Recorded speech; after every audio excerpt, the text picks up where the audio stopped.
Bismillahirrahmanirrahim. Assalamualaikum warahmatullahi wabarakatuh.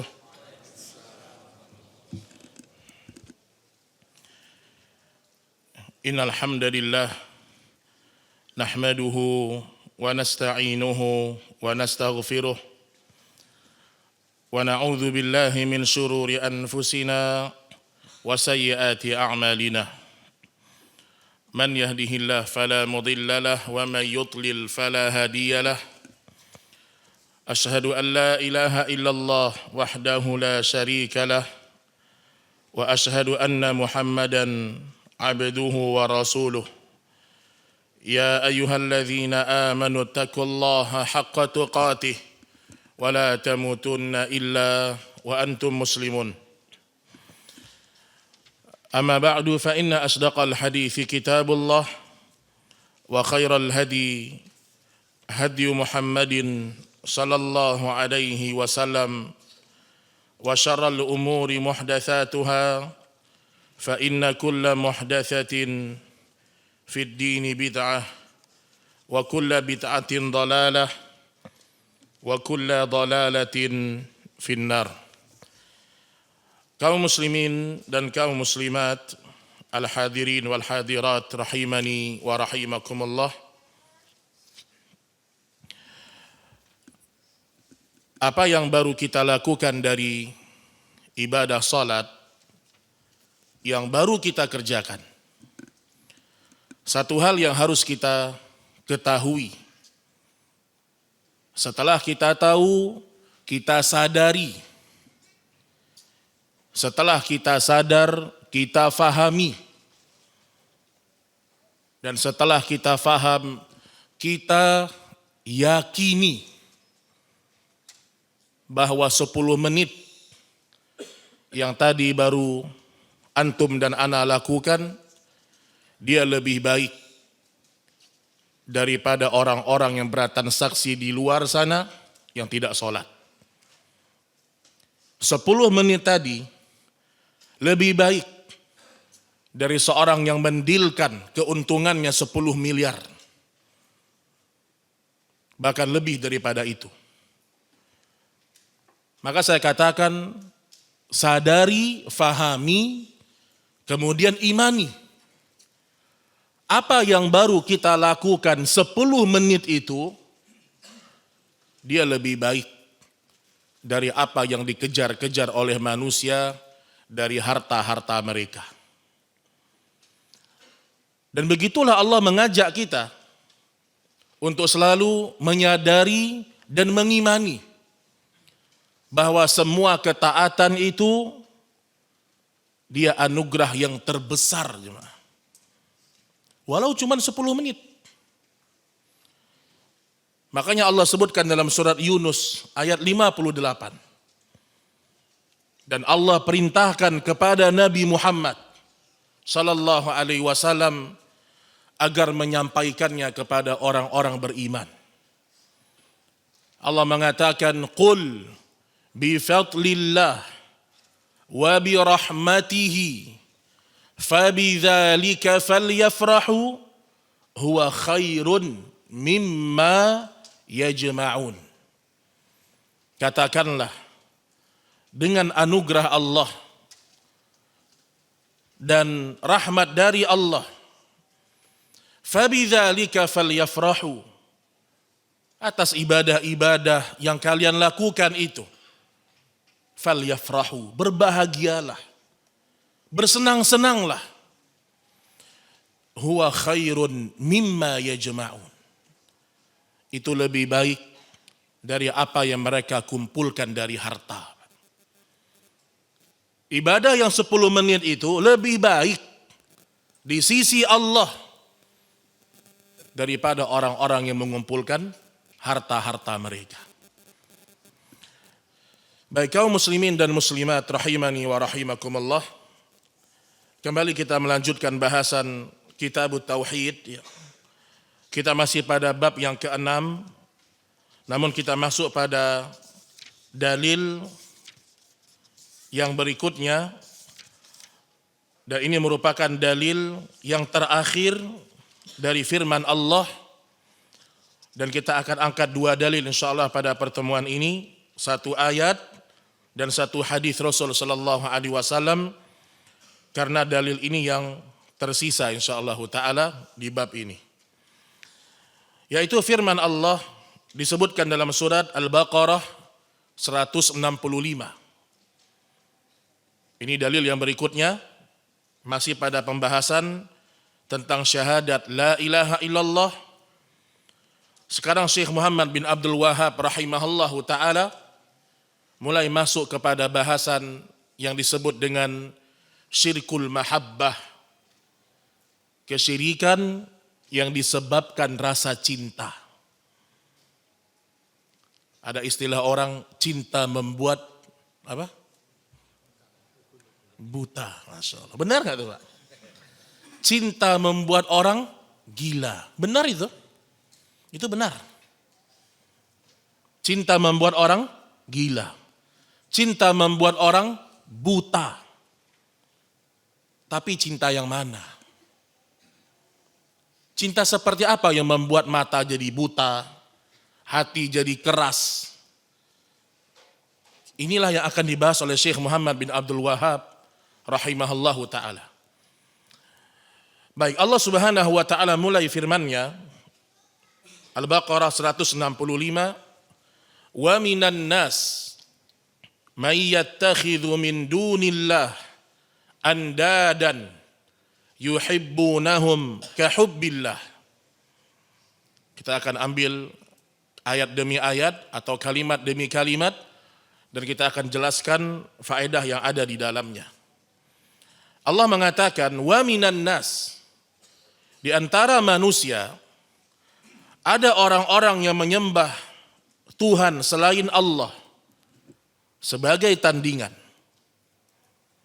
Yuhibbunahum kahubbillah.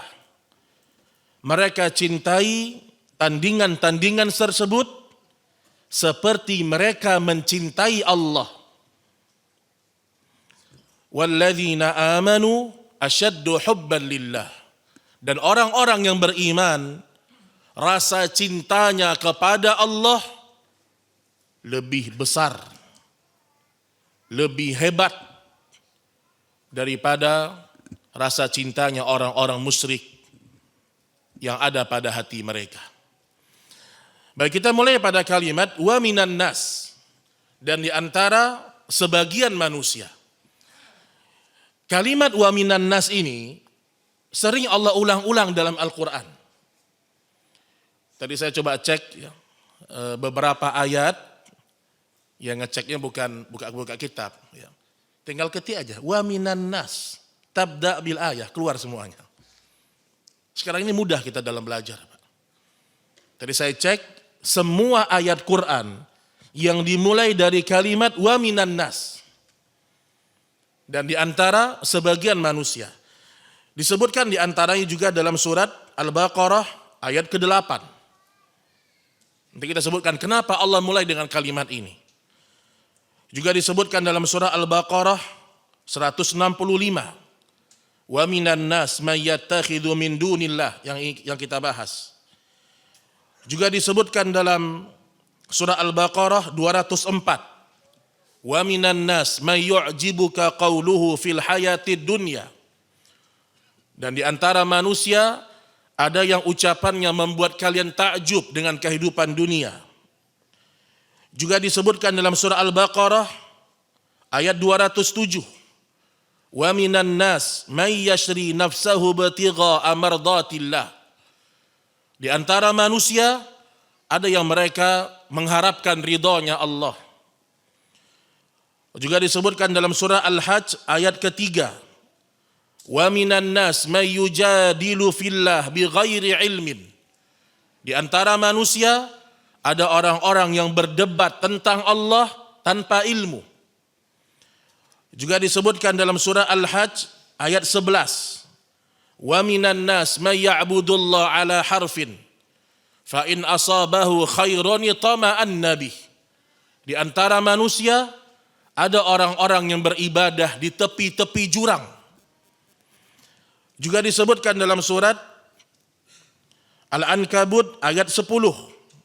Wa minan nas may yaqulu amanna billah. Di antara sebagian manusia ada yang mengatakan saya beriman kepada Allah. Ada 9 ayat ya yang diulang-ulang oleh Allah dengan kalimat wa minan nas. Kata sebagian para ulama tafsir, Allah memulai kalimat wa minan nas fihi faidah katsirah atau fiha faidah katsirah. Di situ ada beberapa faedah yang banyak. Yang pertama, dengan Allah mengatakan wa minan nas, di antara manusia, maknanya memang akan ada manusia yang seperti ini. Artinya Allah tidak sedang berbicara teori. Paham atau tidak? Allah nggak bicara teori. Akan ada orang yang kayak gini, akan ada kalian temukan. Itu faedah yang pertama. Faedah yang kedua, seringkali kalimat wa minan nas, Allah menceritakan tentang sebagian manusia, sebenarnya tujuannya untuk menggambarkan perbuatan buruk mayoritas manusia. Sama seperti kalimat yang kita bahas pada ayat ini, wa minan nas may yattakhidhu min dunillah andadan. Dan di antara mayoritas manusia, minan nas di sini maksudnya bukan sebagian saja, tapi mayoritas. Kebanyakan manusia mereka menyembah Tuhan selain Allah sebagai tandingan. Lihat dalam surah Al-Baqarah, wa minan nas may yaqulu amanna billah wa bil yaumil akhir wa ma hum bimu'minin. Ini ayat untuk siapa? Orang munafik. Di antara manusia ada yang mengucapkan kami beriman kepada Allah dan hari akhir, wa ma hum bimu'minin. Kalian bukan orang beriman, kata Allah. Jadi maksud saya, kalimat wa minan nas ini sering menggambarkan sikap mayoritas manusia. Walau sebagiannya tidak. Allah mengatakan may yattakhidhu min dunillah andadan yuhibbunahum kahubbillah. Di antara sebagian manusia, maksudnya adalah orang-orang musyrik dari ahlul kitab, Yahudi dan Nasrani. Mereka menyembah Tuhan selain Allah sebagai tandingan. Berarti mereka melakukan kesyirikan. Dan lihat di sini jemaah. Ketika Allah sebutkan mereka berbuat syirik, Allah tidak katakan karena mereka bodoh pada ayat ini, enggak. Walau memang iya, orang yang melakukan syirik bodoh. Tapi dalam ayat ini, Allah ingin kita faham. Ternyata kesyirikan itu bisa terjadi karena rasa cinta. Bukan karena bodoh saja. Dia cinta dulu, baru dia bodoh. Ada sebagian orang jatuh kepada syirik karena kebodohan, iya atau tidak? Ada. Ada sebagian orang jatuh kepada syirik gara-gara gara-gara apa? Taklid atau syubhat di kepalanya sehingga dia sembah kuburan. Ada. Tapi di sini Allah sedang ingin kita faham. Ada juga orang jatuh kepada kesyirikan karena cinta. Nah, cinta yang seperti apa yang Allah katakan dia adalah kesyirikan? Yuhibbunahum kahubbillah. Mereka mencintai tandingan-tandingan tersebut seperti mereka mencintai Allah. Pertanyaannya, apakah Abu Jahal dia cinta sama Allah? Cinta, Pak. Abu Jahal itu cinta sama Allah. Semua orang-orang musyrik yang Allah sebutkan dalam Al-Quran. Ingat, bukan munafik ya, musyrik dulu. Munafik beda cerita, dia punya sifat khusus kalau munafik. Orang-orang musyrik yang Allah laknat, yang Allah murkai, yang besok mereka kekal dalam neraka jahanam, mereka juga cinta sama Allah. Tapi apa? Cinta mereka kepada berhala juga ada. Itu masalahnya. Sehingga kalau misalnya cinta itu harus diberikan 100% kepada Allah, anggap rasa cinta ini 100% diberikan kepada Allah. Ini yang seharusnya. Gara-gara mereka juga cinta kepada berhala, cinta kepada Lata, Uzza, Manat, berkurang atau tidak? Berkurang. Tidak mungkin sama. Maka kata para ulama, orang yang melakukan syirik, cintanya pasti tidak sempurna. Orang yang melakukan syirik, cintanya pasti tidak sempurna. Ingat, syirik yang saya maksud bukan hanya menyembah berhala. Karena nanti Nabi menyebutkan ada orang-orang yang dia memilih menjadi hamba dinar, dirham. Itulah dalil juga menunjukkan bahwasanya adanya syirik dalam cinta. Jadi pahami dulu ya, bahwasanya orang musyrik itu juga cinta sama Allah. Tapi mereka juga cinta kepada berhala-berhala. Di situ kesalahan fatal mereka. Nah, ganti berhala dengan apapun, hukumnya sama. Ganti berhala dengan profesi. Kalau profesi sudah sama kita cintai seperti kita cinta sama Allah, hati-hati, Pak. Mencintai suami, mencintai istri, kalau sudah sama seperti cinta kepada Allah, hati-hati. Mencintai anak, mencintai harta, mencintai nama baik, apapun. Kalau sudah sama dengan cinta kepada Allah, itulah syirik. Kenapa Bapak Ibu? Karena konsekuensi dari cinta adalah pengagungan. Ingat itu. Konsekuensinya pengagungan. Engkau kalau lebih cinta kepada pekerjaanmu daripada cintamu kepada Allah, suara azan itu nggak akan ngaruh, Pak. Jangankan apa ya? Jangankan lebih besar rasa cinta kepada dunia, sama aja nggak boleh. Sama aja nggak boleh, Pak. Antum lihat ya, Allah sebutkan dalam Al-Quran, ketika Allah Subhanahu wa Ta'ala bercerita tentang sifat orang-orang musyrik, Allah mengatakan dalam surah Asy-Syu'ara ayat 98. Sampai kata Allah Subhanahu wa Ta'ala, "Idz nusawwikum bi rabbil alamin."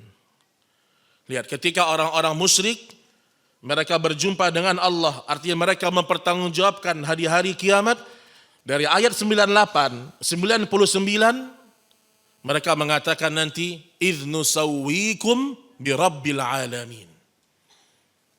Kami dulu di dunia menyamakan engkau ya Allah dengan sesuatu selainmu. Gak boleh menyamakan Allah dengan sesuatu apapun, Pak. Menyamakan aja gak boleh. Mengagungi dunia seperti mengagungkan Allah itu gak boleh. Karena kita akan memprioritaskan sesuatu yang itu pasti bukan Allah Subhanahu wa Ta'ala. Baik, dari ayat yang mulia ini ya, ada beberapa faedah yang bisa kita ambil ya. Dan saya ambil faedah dari kitab tauhidnya Ustaz Yazid rahimahullahu taala dari Al-Baqarah 165. Faedah yang pertama adalah termasuk makna tauhid dan syahadat la ilaha illallah, mengesahkan Allah dengan kecintaan yang sempurna, ketundukan, pengagungan, ketaatan, kepatuhan lahir dan batin. Itu diantara makna tauhid dan syahadat. Jadi kalau tauhid kita ini benar, pengagungan kita kepada Allah itu lebih tinggi daripada apapun. Lebih tinggi daripada apapun. Bapak Ibu yang dirahmati Allah Subhanahu wa Ta'ala, Nabi SAW, dan ini merupakan dalil bahwasanya adanya syirkul mahabbah, adanya rasa cinta dalam kecintaan, adanya syirik dalam kecintaan. Disebutkan dalam sebuah hadis yang sahih dari Abul Abbas Sahal bin Sa'ad As-Sa'idi, di mana, dan ini banyak riwayat yang menyebutkan ya, juga disebutkan dari ucapannya Syekhul Islam Ibnu Taimiyah. Ini ucapan diambil dari hadis Nabi, kemudian ulama memberikan banyak penjelasan. Di antara bunyi hadisnya adalah ta'isa abdud dinar. Lihat bahasa Nabi. Ta'isa abdud dinar. Celakalah hamba dinar. Ta'isa abdud dirham. Celakalah hamba dirham. Ta'isa abdul qamisah. Celakalah hamba pakaian. Lihat, Nabi memakai kalimat abd, hamba. Berarti kecintaan mereka kepada dinar dan dirham membuat mereka menghambakan dinar dan dirham, Pak. Maka Nabi pakai kalimat abdud dinar. Ada orang cinta sama harta, tapi ya cintanya itu manusiawi. Manusiawi. Allah mengatakan zuyyina linnasi hubbus syahawat minan nisa wal banin wal qanatir dan seterusnya. Manusia dihiasi dalam dirinya kecintaan kepada wanita, anak-anak, emas dan perak, tunggangan. Cinta kita sama dunia ini ada, iya atau tidak? Ada. Tapi kalau rasa cinta kepada dunia ini sudah terlalu besar sehingga mengalahkan rasa cinta kepada Allah, maka disitulah Nabi mengatakan ta'isa abdud dinar, ta'isa abdud dirham, celakalah hamba dinar, celakalah hamba dirham. Dan Nabi mengatakan kalau dia diberikan ridha wa illam yu'ta sakhat. Tapi kalau dia tidak diberikan dinar dan dirham, maka dia marah. Ini jemaah sekalian, ini sifat manusia, Pak. Kalau kita ingin melihat sifat kita ini hamba dunia atau hamba Allah. Lihat. Kalau dapat fulus antum Masya Allah, Alhamdulillah. Semangat ibadahnya, soft 1 terus. Ketika fulus sedang banyak, Masya Allah. Tapi ketika dia tidak dapat fulus, hidupnya lagi susah, maka dia pun marah dan murka. Maka juga Allah Subhanahu wa taala sebutkan dalam surah Al-Hajj orang-orang yang seperti ini. Yang tadi saya sebutkan ada orang-orang beribadah di tepi jurang kehancuran. Allah sebutkan wa minan nas may ya'budullah ala harfin. Di antara manusia ada yang beribadah kepada Allah di tepi-tepi jurang kehancuran. Al-Hajj ayat 11. Ada orang beribadah itu di tepi-tepi, Pak. Apa maksudnya? Allah sebutkan. Fa in asabahu khairun itma'anna bih. Kalau di dunia dia diberikan kebaikan-kebaikan, mungkin badannya sehat, keluarganya sedang bahagia, sedang nyaman gitu loh. Sedang nyaman-nyamannya. Usaha sedang lancar, itma'anna bih. Maka dalam beribadah itu dia tenang. Ketemu orang senyum terus, Masya Allah. Biasanya mukanya semberut, Pak. Ketemu orang senyum. Ada orang ganggu dia, dimaafin sama dia. Kenapa? Duit di ATM-nya 3 digit. Hatinya lapang. Itu maksudnya, Pak. Ada orang-orang begitu kata Allah. Kalau dalam kondisi yang nyaman, dia bisa mengerjakan semua perintah Allah. Tapi lihat apa kata Allah. Wa in asabahu fitnatun inqalaba ala wajhihi. Tapi kalau seandainya Allah berikan kepada dia fitnah, Allah uji dia sedikit. Mungkin dikasih sedikit penyakit, dikasih sedikit masalah, dikasih sedikit ujian ekonomi. Apa kata Allah? Inqalaba ala wajhihi. dia kembali ke wajah aslinya. Aslinya dia memang bukan orang taat gitu loh. Makanya bahasa Allah apa? Inqalab. Dia berbalik. Sama kayak doa Nabi, ya muqallibal qulub. Wahai zat yang membolak-balikkan hati. Allah pakai kalimat inqilab di sini. Karena sebenarnya hatinya bukan di situ. Dia akan kembali kepada aslinya. Kalau aslinya pemarah, ya pemarah lagi Pak. Aslinya orang yang suka ngomong kasar lagi. Kapan? Ketika nikmat-nikmat dunianya dicabut.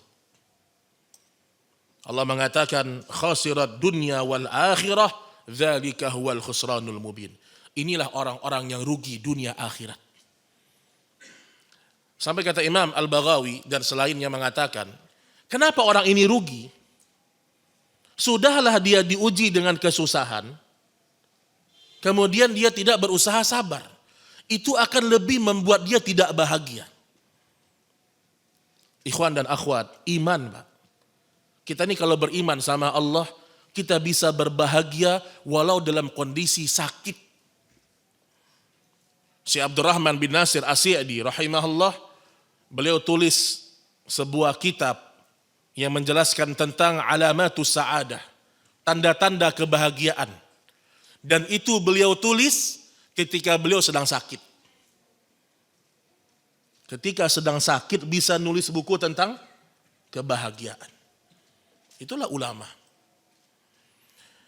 Baik, kaum muslimin dan muslimat rahimani wa rahimakumullah. Itu dia faedah yang pertama, pengagungan kepada Allah dalam kecintaan kepadanya. Faedah yang kedua, kecintaan yang seperti ini adalah termasuk ibadah. Jadi rasa cinta itu bagian dari ibadah. Makanya kata para ulama, al-mahabbah, al-khauf, ar-raja itu seperti seekor burung. Kepala burung itu namanya mahabbah, rasa cinta. Sayap kanan dan kirinya al-khauf dan ar-raja. Kalau kepalanya sudah hancur, tidak ada, maka rusaklah dan matilah burung tersebut. Jadi cinta ini adalah bagian dari ibadah, Pak. Makanya orang-orang sufi, mereka mengklaim diri mereka beribadah atas dasar cinta. Dan ini juga nggak boleh. Kalau hanya dasar cinta saja tidak boleh. Ditambah di dalamnya al-khauf dan ar-roja. Rasa takut dan harap. Dan ada sebuah kalimat dari Imam Ibnul Qayyim dalam kitab Al-Fawaid. Antum kalau bisa punya buku itu di rumah. Dan sudah diterjemahkan oleh pustaka Imam Syafi'i. Kitab Al-Fawaid, Fawaidul Fawaid itu warna coklat. Itu dahsyatnya. Di situ beliau sebutkan, alam semesta ini bergerak karena dasar cinta. Kita nggak bicara manusia, alam semesta bergerak atas dasar cinta. Maka tidak mungkin seorang bisa beribadah kalau tidak ada rasa cinta dalam ibadah tersebut. Apa yang membuat para sahabat berdarah-darah, berjihad? Sebagian tangan mereka putus. Apa, Pak? Cinta, Pak. Cinta mereka tuh besar sama Allah. Kenapa rasa cinta mereka bisa besar kepada Allah? Karena mereka mengenal Allah. Karena mereka meyakini dalam dunia ini tidak ada yang lebih cinta kepada mereka kecuali Allah. Harus kita ingat dan sadar itu, Pak. Masing-masing kita ini Bapak Ibu, kita ini semua yang hadir. Tidak ada yang lebih peduli kepada kita. Tidak ada yang lebih menginginkan kebaikan untuk kita. Kecuali pencipta kita. Cuma kita nggak sadar. Atau kita kadang-kadang tidak ridho dengan ketetapannya. Nggak ridho kita. Sampai kata Nabi SAW, kalian lihat seorang ibu itu yang sedang menggendong anaknya. Mungkinkah dia melemparkan ke dalam api yang besar? Kata para sahabat, tidak mungkin ya Rasulullah. Maka begitulah kecintaannya seorang kecintaannya Allah kepada seorang mukmin. Hukum asalnya Allah tidak ingin melempar kita ke neraka, Allah nggak mau. Makanya Nabi mengatakan, kullu ummati yadkhulunal jannah. Hukum asalnya itu, Pak. Setiap umatku masuk surga semuanya. Kecuali orang-orang yang enggan. Sampai ada sebagian orang dia mengumpulkan, ada sebagian ulama dia kumpulkan. Larangan-larangan Allah, kemudian dosa-dosanya apa? Kemudian semua amal-amal soleh.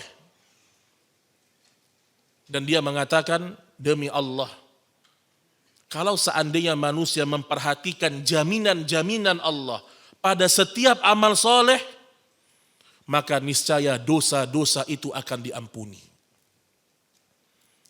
Dari satu waktu ke waktu yang lain, ada pengampunan dosa atau tidak? Ada. Nabi SAW mengatakan, dari satu solat ke solat yang lain, dari satu solat ke solat yang lain, ada pengampunan dosa. Min Ramadan ila Ramadan, dari Ramadan ke Ramadan ada pengampunan dosa. Selama dosa-dosa besar ditinggalkan. Jadi cinta itu bagian dari ibadah. Ya. Kemudian yang ketiga, faedah dari surah Al-Baqarah 165, orang-orang musyrik juga mencintai Allah. Akan tetapi hal itu tidak bermanfaat serta tidak memasukkan mereka ke dalam Islam. Lihat. Orang musyrik juga cinta sama Allah tapi tidak membuat status mereka muslim. Karena mereka telah mempersekutukan Allah dengan yang lain dalam kecintaan ini. Mereka berdoa kepada Allah tapi juga doa kepada selain Allah. Mereka berharap pahala dari Allah, tapi juga berharap ganjaran dari manusia. Nanti ada bab khusus jemaah. Ya. Dalam kitab Tauhid ini, di antara kesyirikan, kehendak manusia berharap dunia pada amal-amal soleh. Iradatul insan, manusia menginginkan mendapatkan dunia bi'amalil akhirah, dengan amal-amal akhirat. Itu bisa syirik, Pak. Mengharapkan dunia dari amal-amal akhirat. Nanti ada bahasan khusus dalam bab kitab Tauhid ini. Ya. Azan jemaah. Baik, setelah sholat isya kita lanjutkan insyaallah ta'ala dengan tanya jawab dan sedikit tambahan materi. Wa sallallahu ala nabiyyina Muhammad walhamdulillahi rabbil alamin. Kaum muslimin dan muslimat rahimani wa rahimakumullah. Kita tambah satu hadis lagi atau satu dalil lagi. Ini dalil yang terakhir insyaallah ta'ala. Disebutkan dalam kitab Sahih Muslim dari Nabi sallallahu alaihi wasallam, beliau bersabda, "Man qala la ilaha illallah wa kafara bima yu'badu min dunillah haruma maluhu wa damuhu wa hisabuhu 'ala Allah azza wa jal." Perhatikan, ini hadis penting sekali jemaah sekalian. Nabi sallallahu alaihi wasallam mengatakan, siapa yang mengucapkan la ilaha illallah. Di sini Nabi sallallahu alaihi wasallam tidak perintahkan kita untuk menghakimi seorang yang mengucapkan la ilaha illallah. Artinya perbuatan zahir dia mengucapkan la ilaha illallah. Wa kafara bima yu'badu min dunillah. Kemudian dia mengkufurkan semua yang disembah selain Allah. Di sini kata para ulama, seorang belum dikatakan muslim kalau hanya menyembah Allah, belum. Harus ada poin yang berikutnya adalah dia harus mengkufuri semua hal yang disembah selain Allah. Baru itu muslim dia.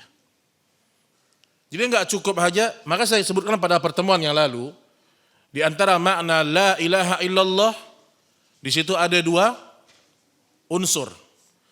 Pertama disebut dengan an-nafyu, peniadaan, penafian. La ilaha, tidak ada ilah. Tidak ada ilah yang berhak disembah, enggak ada. Baru masuk pada isbat, penetapan. Illallah, kecuali Allah. Tidak ada ilah yang berhak disembah kecuali Allah. Jadi kalau ada orang masuk Islam, dia mengatakan dirinya muslim, tapi dia tidak mengkufuri taghut, tidak mengatakan orang yang datang minta-minta ke dukun, ini perbuatan kufur. Kalau dia enggak mengucapkan itu, dan tidak meyakini itu perbuatan kufur, maka statusnya belum muslim. Statusnya belum muslim. Makanya Nabi mengatakan wa kafara bima yu'bad min dunillah. Harus ada sifat, sikap mengkufuri sesuatu yang disembah selain Allah. Harus begitu, Pak. Menghalalkan apa yang dihalalkan dan mengharamkan apa yang diharamkan. Kalau sudah seperti itu, ya, disebutkan haruma maluhu wa damuhu wa hisabuhu 'ala Allah azza wa jal. Maka tidak boleh darahnya ditumpahkan atau tidak boleh hartanya diambil, haram hartanya diambil dan haram darahnya untuk ditumpahkan. Dan hisabnya dikembalikan kepada Allah. Maksudnya apa? Kalau dia mengucapkan la ilaha illallah main-main, ada tujuan yang lain, itu bukan urusan kita. Maka Nabi menutup hadisnya dengan apa? Wa hisabuhu 'ala Allah. Kalau dia sudah mengucapkan la ilaha illallah, muslim sudah. Adapun niat dia, dia masuk Islam karena mau nikah, ada juga tuh. Banyak sekali, Pak. Dia masuk Islam karena ini, karena itu. Kita enggak boleh menghakimi. Kita hanya menghukumi secara zahir. Nahkum bidzawahir. Dan Allah yang mengetahui sarair, sesuatu yang tidak tampak di mata manusia. Maka di sini saya katakan, tidak boleh seorang bermudah-mudahan mengkafirkan saudaranya. Hati-hati ya. Tidak semua orang yang membahas kitab tauhid dia punya pemahaman yang sama. Terutama dalam permasalahan uzur bil jahal. Misalnya permasalahan yang berat ya, tapi ana singgung sedikit aja. Ada sebagian orang dia tidak memberikan uzur kepada saudaranya. Sehingga dia mengatakan uzur bil jahal itu sebagian mereka mengatakan tidak ada. Jadi kalau ada orang yang tidak mentauhidkan Allah, berbuat syirik, ya syirik. Kalau ada orang yang tidak sholat, ya syirik, kufur, langsung Pak. Nah ini ustaz-ustaznya ada yang seperti ini. Dan kadang-kadang dia ngisi-ngisi di masjid-masjid sunnah juga. Pengen sebut orang tapi nggak enak. Tapi sudah banyak ustaz-ustaz kita yang memperingatkan, benar. Bahasannya itu uzur bil jahal terus Pak. Dia bahas juga nawaqidul Islam, pembatal keislaman. Tapi terlalu bermudah-mudahan untuk mengkafirkan saudaranya. Khawarij saja yang membunuh Utsman dan Ali, ulama tidak kafirkan. Ulama tidak kafirkan. Pemimpin yang mengazab Imam Ahmad rahimahullah. Di saat itu khalifah memerintahkan kepada seluruh masyarakat untuk mengatakan Quran makhluk. Anda mau tanya, meyakini Quran makhluk kufur atau tidak? Kufur. Tapi Imam Ahmad tidak mengkafirkan khalifah di waktu itu. Kenapa? Mungkin di kepalanya ada syubhat. Maka di sini sangat penting ya. Kalau ada orang sudah mengucapkan la ilaha illallah, maka haram darahnya ditumpahkan. Dan tidak boleh diambil hartanya. Kecuali karena sebab-sebab yang sesuai sama syariat. Misal kisos misalnya, itu hal yang berbeda. Hukum asalnya tidak boleh. Baik, dari hadis yang mulia ini, ada beberapa faedah. Yang pertama, hadis ini merupakan dalil bahwa tidak cukup hanya mengucapkan la ilaha illallah. Tapi juga harus mengingkari semua peribadatan selain Allah. Jadi enggak cukup seorang sholat, puasa, tapi ada orang berbuat syirik, dia mengatakan, udahlah. Masing-masing aja. Dia nggak mengingkari, nggak bisa ini Pak. Sebagian wanita dia pakai jilbab, tapi dia mengagungkan orang-orang yang menyerukan kesyirikan. Ini juga nggak boleh. Walaupun kita nggak bisa mengkafirkan. Kita nggak boleh langsung mengkafirkan. Karena hukum asal mengkafirkan itu harus benar-benar ditegakkan hujjah. Pak. Antum ingat dengan kisahnya Usama bin Zaid kan? Usama bin Zaid. Kisah yang masyhur. Usama membunuh salah seorang yang mengucapkan la ilaha illallah. Karena Usama meyakini dia mengucapkannya karena takut dengan pedang. Dan kalau secara logika sederhana, pantas ya atau tidak? Pantas Usama bunuh secara logika. Tapi agama bukan dengan logika. Ketika berjumpa dengan Nabi, Nabi marah besar sama Usama. Asyaqaqta qalbah, apakah kau telah membelah dadanya? Sehingga engkau pastikan dia telah mengucapkan la ilaha illallah karena takut pedangmu. Kamu tahu dari mana? Ini sangat berhati-hati Nabi Shallallahu Alaihi Wasallam. Apalagi orang yang mungkin terjatuh kepada syubhat. Ada orang yang datang ke kuburan, minta-minta kepada ahli kubur. Kita mengatakan itu perbuatan syirik. Tapi orangnya nggak bisa.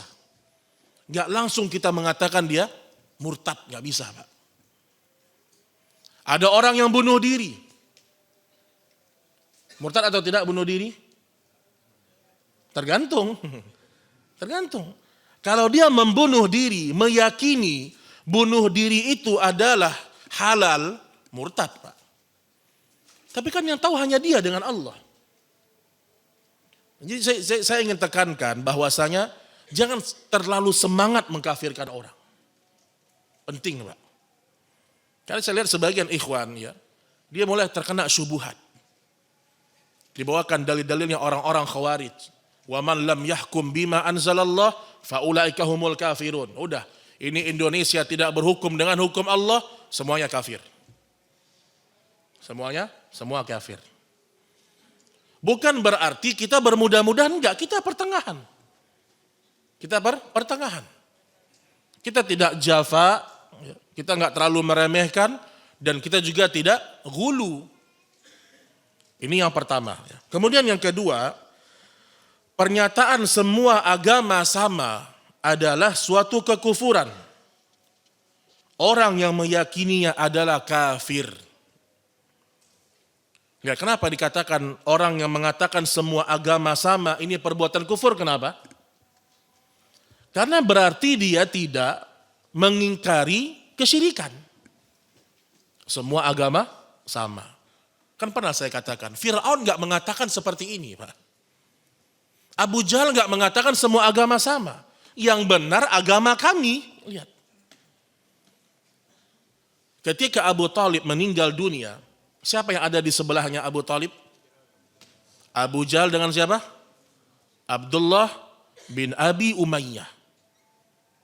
Dua-duanya dari Bani Makhzum.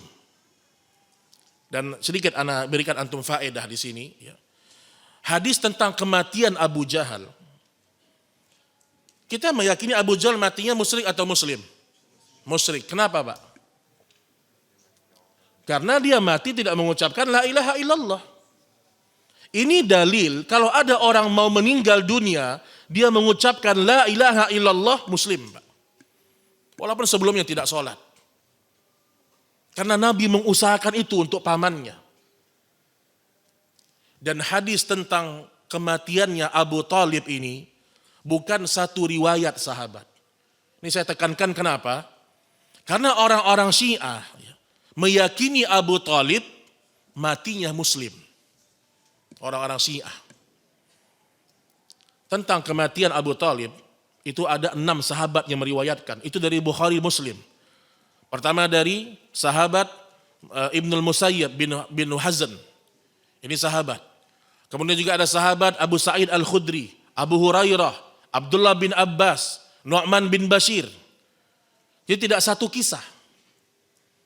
Tapi yang namanya syubhat ada aja. Apa syubhatnya? Kata orang-orang Syiah, Abu Talib matinya muslim.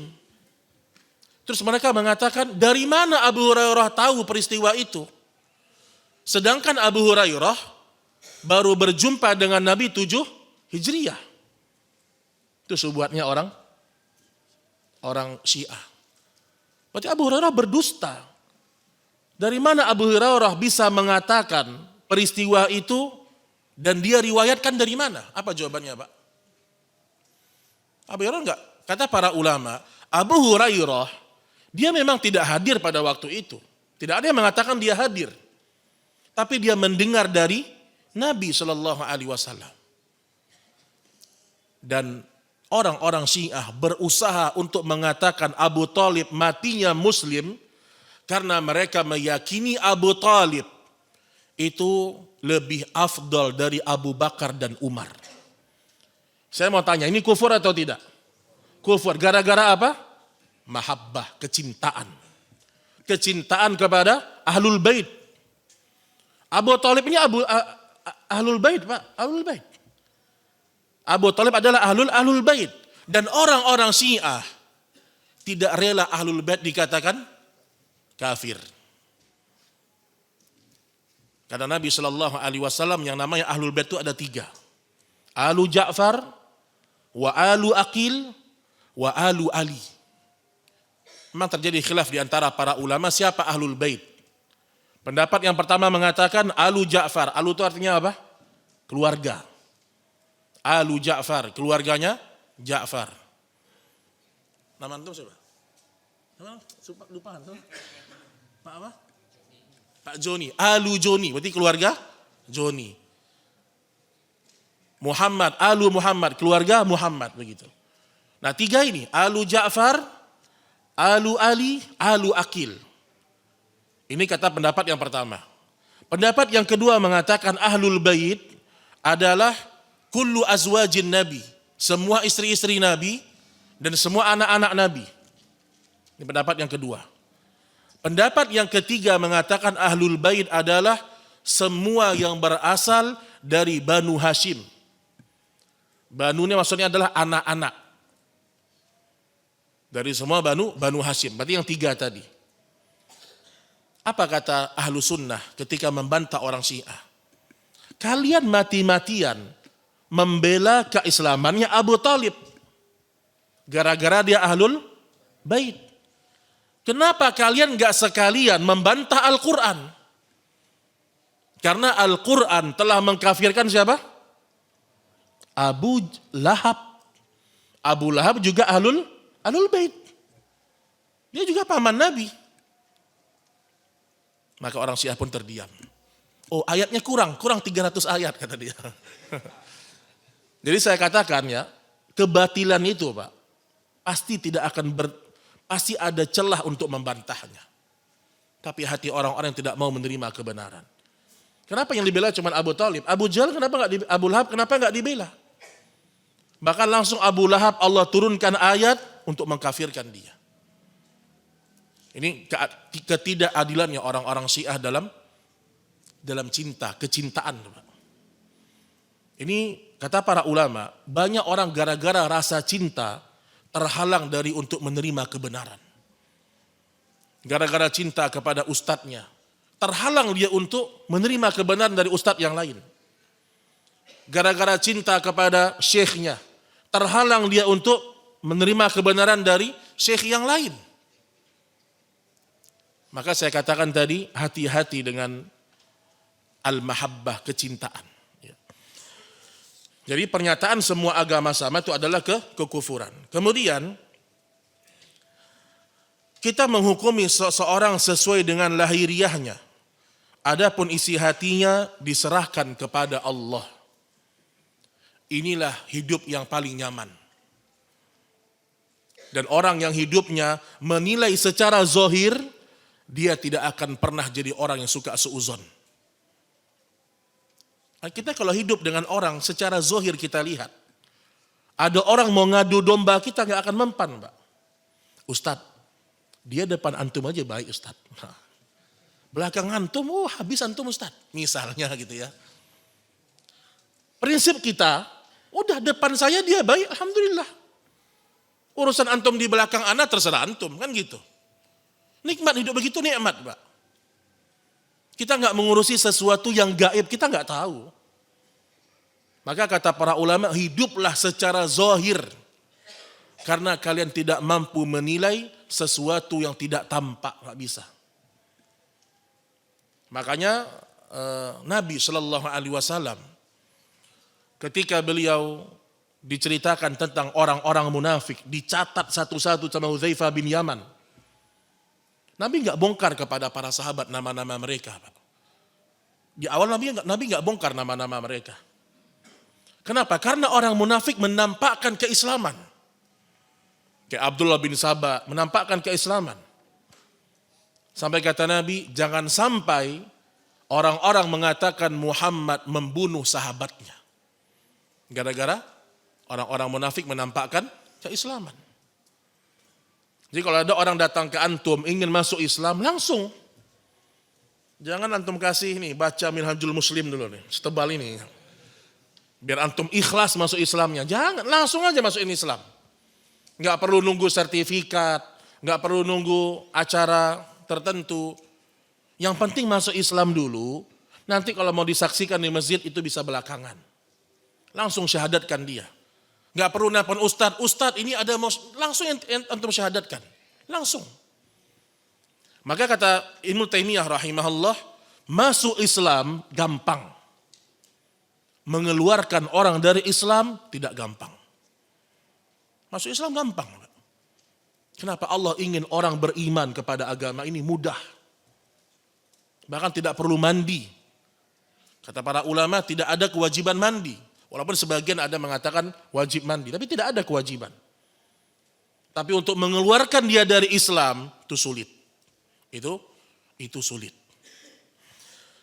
Baik, Bapak Ibu yang dirahmati Allah Subhanahu wa taala, karena mahabbah adalah rasa cinta, ya, dan rasa cinta harus diberikan semua karena Allah, maka bangunlah semua aktivitas kita atas dasar cinta karena Allah. Rasul sallallahu alaihi wasallam bersabda, "Man ahabba fillah wa abghada fillah." Barang siapa mencintai karena Allah, lihat. Membenci karena Allah. Jadi banyak sekali hadis-hadis menyebutkan lillah, fillah. Karena memang kita hidup untuk Allah Subhanahu wa taala. Cintai suami karena Allah, cintai anak-anak karena Allah. Konsekuensinya apa? Ketika seorang mencintai saudaranya karena Allah, konsekuensinya kalau saudaranya melakukan kemungkaran, dia tidak akan diam. Karena dia cintanya karena Allah. Karena dia bencinya karena Allah. Kalau saudaranya dia membencinya karena Allah, kemudian pada suatu saat saudaranya bertaubat, dia akan cinta kepada saudaranya itu. Karena kebenciannya hanya karena Allah, bukan karena pribadi. Saya tutup dengan kisahnya kematiannya Abdullah bin Ubay bin Salul. Antum lihat bagaimana cintanya Nabi kepada manusia. Kita nggak bicara orang beriman, manusia. Ketika Abdullah bin Ubay bin Salul meninggal, Nabi ingin mensolatkan Abdullah bin Ubay bin Salul, ingin Nabi solatkan, Pak. Atas dasar cinta sebenarnya. Nabi berharap semoga ada ampunan. Sama kayak Abu Thalib meninggal, Nabi sampai mengatakan apa? La astaghfiranna lak ma lam unha an. Aku akan minta ampun untuk Abu Thalib selama aku tidak dilarang Allah. Ternyata turun ayat untuk melarang Nabi sallallahu alaihi wasallam.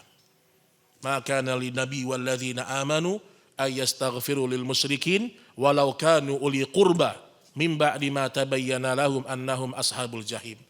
Tidak pantas seorang nabi dan orang-orang beriman beristighfar untuk orang-orang musyrik yang mati dalam kesyirikan. Walau kanu uli qurba. Walaupun itu adalah kerabat-kerabatnya sendiri. Oh, itu hati bergejolak itu, Pak. Kita punya ayah misalnya, mati dalam kondisi syirik. Kita nggak boleh doakan rahmat untuk dia, tidak boleh. Walaupun kita cinta, tapi cinta kita kepada Allah lebih besar. Allah yang melarang kita. Makanya Bapak Ibu yang dirahmati Allah, bangun semua aktivitas kita atas dasar cinta karena Allah Subhanahu wa taala. Baik, wallahu taala a'lam bissawab. Ini mungkin yang bisa kita sampaikan pada pertemuan ini. Pada pertemuan berikutnya kita akan masuk kepada bab yang ketujuh, mulai kepada rincian-rincian tentang kesyirikan. Mulai kepada urusan gelang, kalung, cincin, kalung kesetanan ini ada. Orang bilang kesehatan tuh kalung kesetanan, ya, bukan kesehatan. Baik, sebelum kita tutup, ya, kalau ada pertanyaan dipersilahkan Bapak Ibu sekalian. Baik, silakan, ada pertanyaan? Ya, silakan.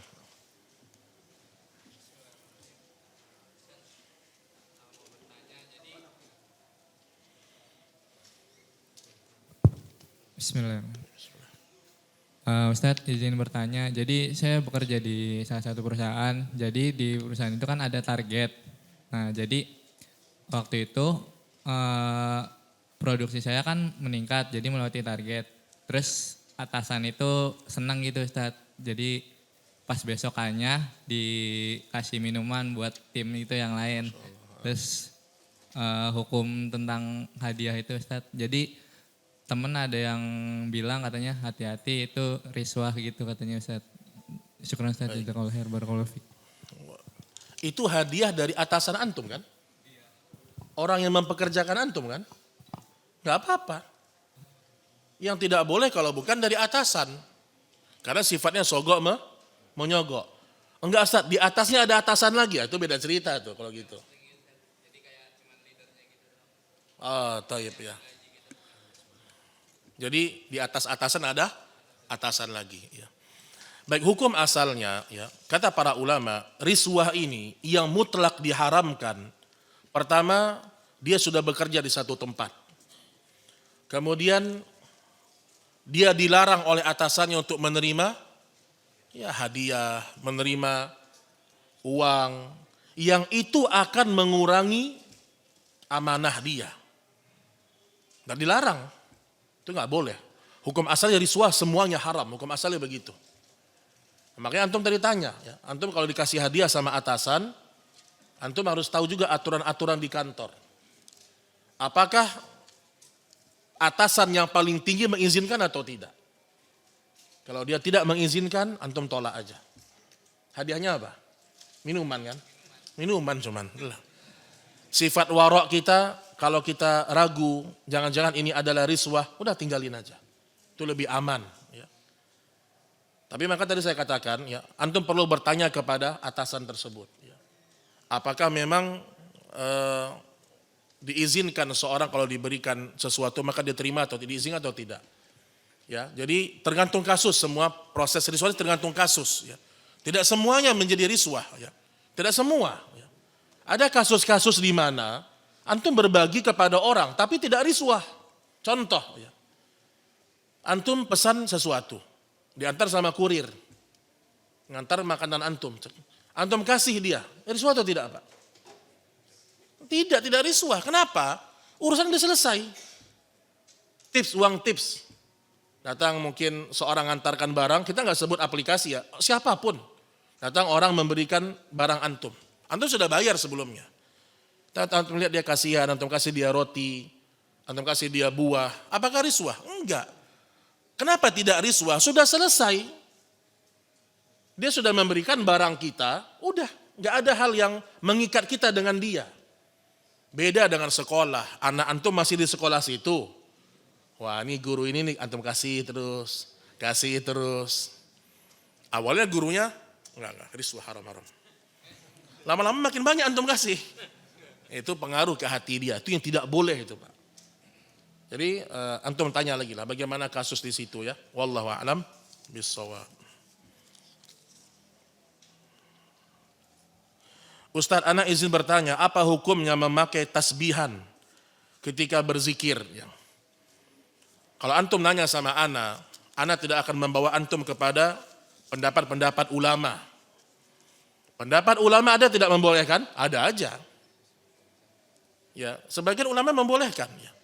Kenapa mereka membolehkan? Karena mereka menganggap itu hanya wasilah, alat. Maka sebagian ulama Ahlus Sunnah membolehkan. Tetapi sebagian mutlak melarang. Kenapa? Karena memakai tasbih di masa Nabi itu hal yang bisa dilakukan. Tapi kenapa Nabi tidak mencontohkan? Kenapa para sahabat tidak mencontohkan? Bahkan Ibnu Mas'ud pernah menegur orang-orang yang menghitung dengan kerikil-kerikil. Batu-batu kerikil. Dilempar, subhanallah. Lempar lagi kerikilnya, subhanallah. Kata Ibnu Mas'ud, belum kering kain kafannya Nabi. Maksudnya Nabi baru meninggal. Kalian sudah melakukan sesuatu yang tidak dicontohkan oleh Nabi Sallallahu Alaihi Wasallam. Terus kata mereka, ahadzal khair, ini kebaikan wahai Ibnu Mas'ud. Ini kebaikan. Kami sedang menghitung istighfar kami, menghitung tasbih kami. Apa kata Ibnu Mas'ud? Kalian hitung saja dosa-dosa kalian. Masya Allah. Lihat tuh Pak. Dan ingat, ya, salah satu sebab terbesar terjadinya bid'ah dalam agama apa? Niat baik. Bukan kebodohan, niat baik dulu Pak. Itulah awal terjadinya bid'ah. Lihat bid'ahnya Khawarij, sampai Utsman dibunuh oleh 6.000 orang.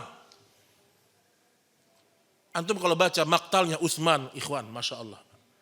Ada sebuah kitab ya, ditulis oleh salah seorang alumni Universitas Islam Madinah, 800 halaman. Tapi bahasa Arab ya, bahasa Arab 800 halaman, penulisnya Al-Ghabban. Itu dia mengumpulkan 2.000 hadis tentang maktal Utsman, kematiannya Utsman. Dan di situ dia mengatakan apa di antaranya? Orang-orang Khawarij memang dia tersesat. Tapi atas dasar apa mereka ingin membunuh Utsman? Niat baik, ingin membela syariat. Ada banyak sebab. Utsman membakar mushaf kata dia. Utsman tidak ikut di perang Badar.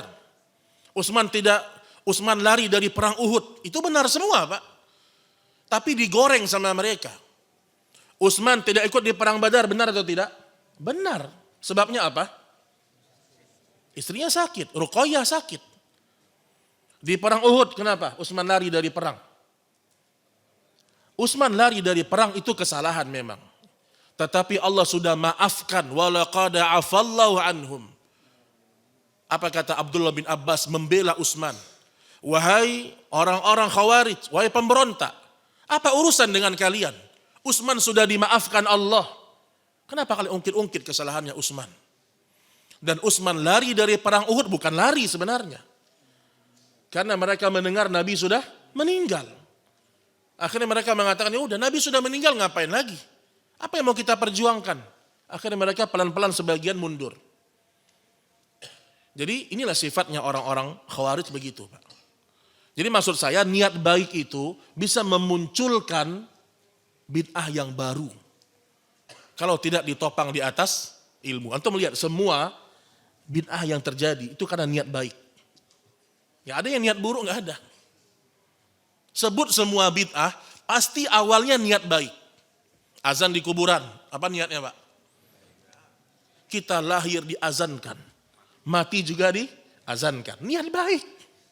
Semua niat baik Pak. Semuanya. Maka enggak cukup ibadah dikatakan ibadah karena niatnya baik. Termasuk dalam dakwah juga demikian, hati-hati. Dalam dakwah banyak kadang-kadang orang inovasi. Oh niatnya baik, mengumpulkan orang, mengumpulkan anak-anak muda.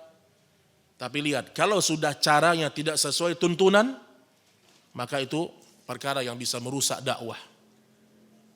Banyak sekarang cara dakwah orang yang niatnya baik tapi malah merusak. Sebagian orang ya nggak usah lah saya contohkan ya. Terlalu sensitif. Kita belajar untuk tidak terlalu sesuai dengan bahasan aja lah. Jadi banyak yang seperti itu banyak ya. Banyak seperti itu banyak. Apakah kita boleh beribadah dengan berbeda-beda mazhab? Syukran Ustaz. Allah menyuruh kita beribadah sesuai Quran dan Sunnah, bukan mazhab. Kalau beribadah sesuai mazhab, Abu Bakar mazhabnya apa? Umar mazhabnya apa? Imam Syafi'i mazhabnya apa? Mazhab ini kan orang yang menisbatkan kepada dia. Dan orang-orang awam tidak boleh belajar mazhab, saya ingatkan.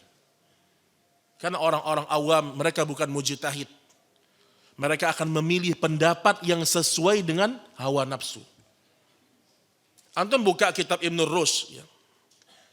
Walaupun Ibn Rushd ini dalam masalah akidah dia ditahdzir oleh para ulama. Ibn Rushd. Dia kitab Bidayatul Mujtahid dari alif sampai ya. Atau dari A sampai Z. Itu semuanya khilaf ulama. Dari masalah toharoh khilaf. Salat berjamaah khilaf. Jilbab khilaf. Semua khilaf. Gimana kita? Makanya bukan bermazhab. Kembali kepada Al-Quran dan As-Sunnah. Ya, bermazhab itu membantu seorang. Kalau dia sudah dalam ilmunya. Tapi dia tidak boleh fanatik kepada mazhab. Sekarang banyak apa? Orang belajar fikih mazhab. Yang diajarkan orang-orang awam. Tadinya dia semangat ke masjid. Semangat. Ustadz, saya ke masjid Ustadz. Kalau enggak dibakar rumah saya kalau di masa Nabi. Semangat. Waktu ikut fikih mazhab, ternyata hukumnya ada 4. Masya Allah. Yang pertama, fardu kifayah. Dalilnya ini, pakai dalil juga masalahnya. Apa dalilnya? Salatul jamaah afdal min salatil fadhi bisaba'ina wa isrina darajah. Salat berjamaah 27 derajat. Sendirian berapa? 1. Berarti 1 boleh. Begitu mengambil dalil begitu mereka, Pak. Jadi maksud saya, di antara khilafnya ulama, pasti ada pendapat yang kuat dan kokoh. Sama kayak tasbih tadi. Ada aja ulama berpendapat. Boleh karena wasilah, karena ini, karena itu. Kalau kita punya manhaj yang kuat, kita kembalikan ke masa sahabat. Apalagi itu sesuatu yang mereka bisa lakukan, tapi kenapa mereka nggak lakukan? Berarti bukan disyariatkan. Ya, jadi antum belajar fikih hadis selesai, ada kitab hadis Al-Wajiz baca sampai selesai. Sifat sholat Nabi baca sampai selesai. Ya. Ada sebagian ikhwan di Jakarta Utara, di daerah Sunter itu Jakarta Utara ke atas, Warakas itu. Tadi sholatnya bagus Pak, begini, bagus. Tiba-tiba belajar fikih mazhab Imam Ahmad. Sekarang bersedekapnya dekat dengan kemaluan. Subhanallah. Dan kadang-kadang merasa berbangga-bangga dengan mazhab itu. Dan kedustaan orang yang menisbatkan ulama kepada satu mazhab. Ada yang mengatakan Syekhul Islam Ibnu Taimiyah mazhabnya Hambali. Kata siapa? Kan orang yang menisbatkan kepada Ibnu Taimiyah. Enggak pernah Ibnu Taimiyah mengatakan ana Hambali, tidak ada. Cuman kebetulan pendapatnya Ibnu Taimiyah banyak sesuai dengan pendapatnya Imam Ahmad. Itu aja. Ya, wallahu a'lam bissawab.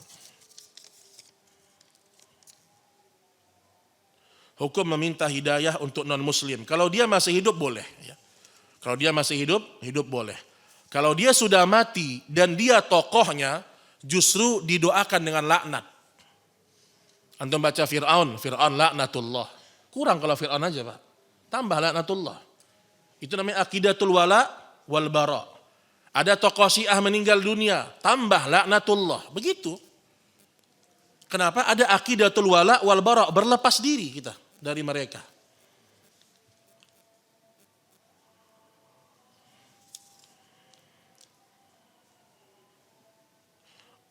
Ustadz, jika ada orang meninggal tapi dia selama ini tidak sholat, apakah kita boleh mensolati jenazahnya? Kan pernah saya bilang di sini. Kalau ada orang yang tidak pernah sholat, kita punya hak untuk tidak mensolatkan. Bukan karena kita mengkafirkan, bukan. Ya kita nggak mau aja. Hak kita, Pak. Nabi orang berhutang, Nabi nggak mau sholatkan. Apalagi yang tidak sholat, iya atau tidak? Ada orang berhutang di masa Nabi, meninggal. Nabi tanya, Alahuddin apakah dia punya hutang jenazah ini? Punya. Kata Nabi, sallu ala akhikum. Sholatkan saudara kalian. Nabi bilang saudara. Urusan hutang piutang Nabi nggak mau sholatkan. Apalagi urusan tidak sholat. Nabi ingin ngasih pelajaran. Terus siapa yang mensolatkan Ustaz? Saya bilang, yang mensolatkan siapa? Teman-teman dia yang juga tidak sholat. Itu suruh sholatin. Dia punya teman tuh, nggak pernah sholat, itu suruh sholatin. Sebagai pelajaran, Pak. Sebagai pelajaran, benar. Selama ini hidup di kantor, pagi udah ke kantor, malam baru pulang, nggak sempat sholat, nggak pernah ke masjid selama ini, bahkan mungkin menentang agama. Tiba-tiba sholat jenazah dibawa ke masjid, harusnya ke kantor dibawa jenazahnya, bukan di masjid. Disolatin di kantor. Jadi maksud saya, kita punya hak untuk tidak mau mensolatkan. Ada tokoh akidah menyimpang meninggal, kita punya hak nggak mensolatkan. Sebagian imam-imam di Masjidil Haram, dia tidak mensolatkan sebagian tokoh-tokoh, ya tokoh-tokoh kesesatan, mereka nggak mau solatkan, walaupun meninggalnya di Mekah, disuruh yang lain. Ya, jadi kita punya hak, bukan karena kita mengkafirkan, tapi kita punya hak untuk tidak mensolatkan.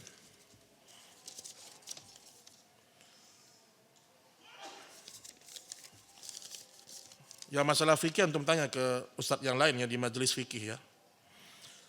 Ustadz saya punya mobil, saya modif dengan sound system, biar enak mendengarkan musik, Masya Allah. Oh ada sambungannya, belum titik jemaah. Semenjak kenal sunnah, Masya Allah, sudah tidak dipakai dengarkan musik, sehingga mobilnya mau dijual. Apakah sound systemnya harus dicopot dan dibuang, atau dibiarkan saja terpasang dan dijual dengan mobilnya? Yang salah tuh sound systemnya atau suara yang keluar. Itu beda kan? Sound systemnya apa? Bahkan speaker kan? Sound system itu bukan alat musik. Jadi kalau antum menjual mobil, jual sama itu nggak ada masalah. Kecuali antum punya gitar, piano. Kayak kemarin di Al-Ihsan ada yang nanya ke anak, Masjid Al-Ihsan. Ibu-ibu bersama anaknya. Sudah tua ibu ini, Masya Allah. Dia dulu suka main piano mungkin. Dia bilang, Ustadz saya punya piano di rumah. Saya udah taubat Ustadz, apa yang harus saya lakukan? Ambil korek api, saya bilang. Kalau nggak kuat bakarnya, saya bantu bakarin. Saya bantu bakarkan. Awalnya kaget dia, hah? Saya bilang, Bu, semakin kita berlepas diri dari dosa, yakinlah, semakin akan manis iman di hati kita. Kalau ibu nggak rela dibakar, ya udah pecahin. Nanti jadi mungkin kayu, itu jual di kiloan nggak apa-apa. Karena menjual bukan lagi alat musik, itu kata Imam Syafi'i. Anda punya gitar nih panjang, senarnya putuskan, hancurkan, ada batang-batangnya ini, ya untuk nokok tikus boleh, untuk apa silahkan. Ya. Karena fungsinya sudah hilang. Ustadz rugi, nggak ada kata rugi. Dari mana rugi? Kata siapa rugi menghancurkan piano? Itu pecinta dunia, Pak. Antum menghancurkan alat-alat musik karena antum taubat, lebih besar pahala antum. Cuma kita nggak bisa lihat pahala itu di dunia. Manusia bisa mengatakan rugi karena dia nggak lihat.